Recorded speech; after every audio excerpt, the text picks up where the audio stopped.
Hi, everybody, it's Maureen Cotter. I am so excited to be with you this afternoon. We're getting ready for season 6. The big kickoff is getting ready to start on November 2nd. And we are so excited. And I'm thrilled this afternoon to have my friend Linda Bergthold with us for a little impact chat. Linda and I have been professional colleagues and friends now for 25, 30 years. I don't even want to say it because we sound older than we really are. But we have been friends for a long, long time. Linda has done some really big things in her life and also has the distinction of being the subject of a Norman Rockwell painting, an iconic painting. Linda, you want to kind of hold it up and show our audience the? Yes, I'd be glad to. Yeah, a copy. it's a replica. Yeah, this is not the original, but it is. That's me and the bottom. That's Linda. At the age of about 21. Wow. And who is that in the upper left-hand corner? That is J.F.K. Yes. And this is entitled Peace Corps, J.F.K.'s Bold Legacy. Yes. And so Linda is the subject of this iconic painting. You know, I was thinking about it as we got ready for our kickoff with the Rockwell exhibit that we're seeing. And I just asked her if she would join us today and share some reflections about this whole experience. So Linda, first, how did you come to join the Peace Corps? You know, I've been thinking a lot about it recently because I've been thinking about how do you make decisions in your life that are so life-changing. You know, at the time, did we really know what we were doing? You know, I've been trying to remember that. And, you know, Gary and I had just been married about a year. I was still in college, my senior year. He was in graduate school. We had jobs coming up. We had a comfortable life in Southern California. And one of our friends said, "Oh, the Peace Corps is recruiting on campus. You should come and sign up." And I thought, really? We would never get in the Peace Corps. I mean, that was John Kennedy. I mean, it was too big to imagine. So we went and filled out an application, and literally within a couple of weeks, we got a call from the White House. Well, they said it was coming from the White House. Wow. Would you like to join the Peace Corps and go to Ethiopia? And we were stunned. And, you know, just really stunned is the right word. First of all, we had to look on a map to find out where was Ethiopia. We were not that sophisticated. And within literally a month, we had sold everything, packed everything, left our jobs. You know, I guess it was summer by then, but and we're on our way to Washington, D.C. Gary had never been on an airplane in his whole life. Wow. At the age of 21. I had once or twice, but we went to Washington, we did training, we flew to Ethiopia, we stayed there for 2 years, but it totally changed our lives. We did not come back to California for another 15, 20 years. Really? Yeah, Gary worked for the Peace Corps in Washington for a year. I taught in an inner city school. Then we moved to Boston. He was at Harvard. Then we moved to Ecuador, and then we moved where we adopted a child. And then we moved to Nicaragua and lived there for 2 years, and finally came back to Santa Cruz, California, where we spent 40 years, the next 40 years. But, you know, it was our entire lives changed, and they affected our kids as well. For our youngest son is Ecuadorian, was born in Ecuador. Our oldest son has taken up international work like Gary did, and he met his wife in Eritrea, which is the northern country to the north of Ethiopia. Right. Okay. He joined the Peace Corps.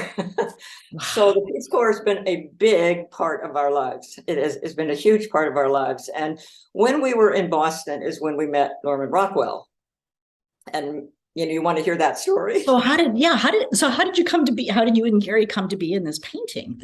Well, Norman Rockwell actually had been to, I think, Ethiopia and India to do some paintings. I mean, he does it through photographs mostly, and then he puts the painting together with photographs.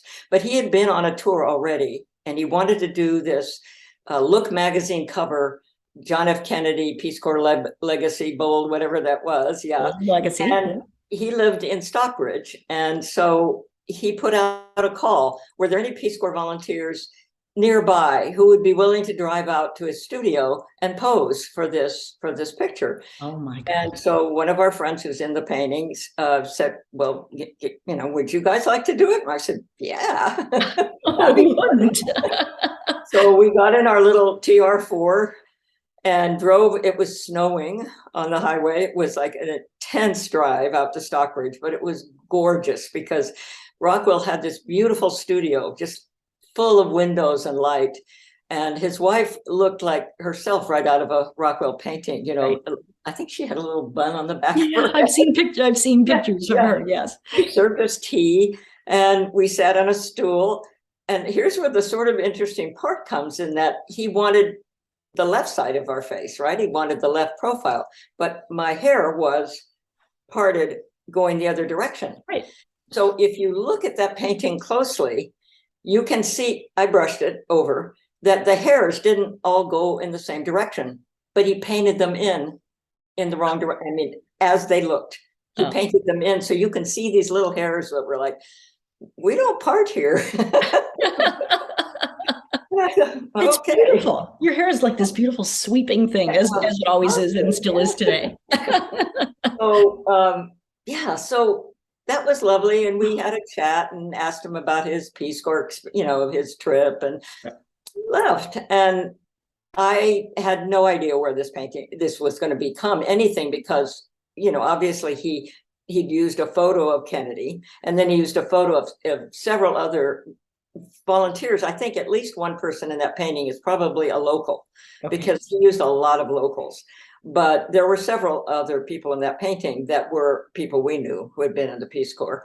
So we went back to Boston and didn't think much of it. And my mother called me one weekend and said, have you seen Look magazine? You're on the cover of Look magazine.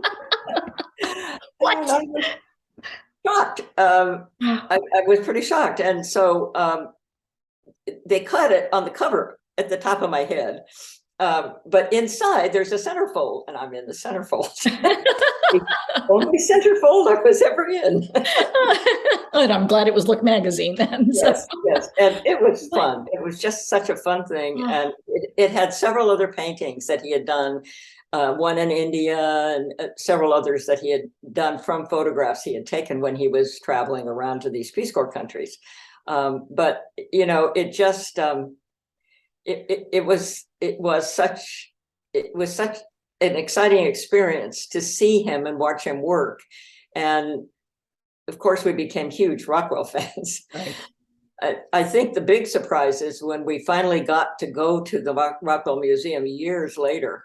I had never seen the actual painting, and it was huge. I thought, my head would be about like this, and my head feels the wall like that. And I just remember standing there stunned. And of course, I don't look like that anymore. So it's not like people were passing by and going, oh, there she is. Oh, come on. I think you look exactly the same. Anyway, it was an honor to work, to be able to work with him like that, because he was the gentle, kind, wonderful guy whose paintings really express American life as beautifully as anyone could. What a great story. What a great set of remembrances. Of course, our group is going to have our kickoff at the Elliott Museum on Wednesday, November 2nd. We're going to see a Rockwell exhibit that is coming to Florida for the first time. So just having your little connection to it is so great for you to share this with us. But I will also say the other reason I asked you to join this Impact Chat this afternoon is, we're trying to think big.